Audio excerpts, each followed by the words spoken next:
म्हापशेच्या नासनोडकर jewellers दुकानात सोमारा फांतोडेर 12 ते 1च्या सुमाराक चोरी जाल्ली।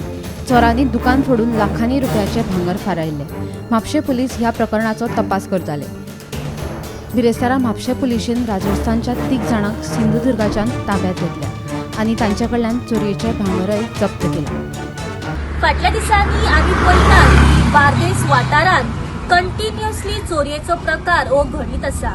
तर म्हापसा वाठारांत म्हापसा मार्केटांत आशिल्ले जे नासनोडकर ज्वेलर्स शॉप आसा, ह्या ज्वेलरी शॉपाचेर लेट नाईट काही चोरट्यांनी लाखो करोडो रुपयाचे जे भांगर आसा तर त्याच प्रमाणे चांदीचे काही सामान जे आसा हे चोरून फरार जाल्ले। या चोरये फाटल्यान म्हापसा पुलीस आपलो तपास करीत आशिल्ले। तर आयज अखेर 3 दिसा उपरांत सोर्साच्या माहिती प्रमाणे अशें कळण्यात येता की म्हापसा पुलिसांनी दुबावीत म्हणून 3 चोरट्यांक आपल्या ताब्यात घेतलेले आसा। हे 3 चोर जे आसा हे मूळ रावपी राजस्थान हांगासरले अशें कळण्यात येता। अशें कळण्यात येता की हे जे 3 चोरटे आसा हेंच्या कडल्यान काही चोरयेचे सामान जे आसा हे पुलिसांनी रिकवरूय केल्ले आसा।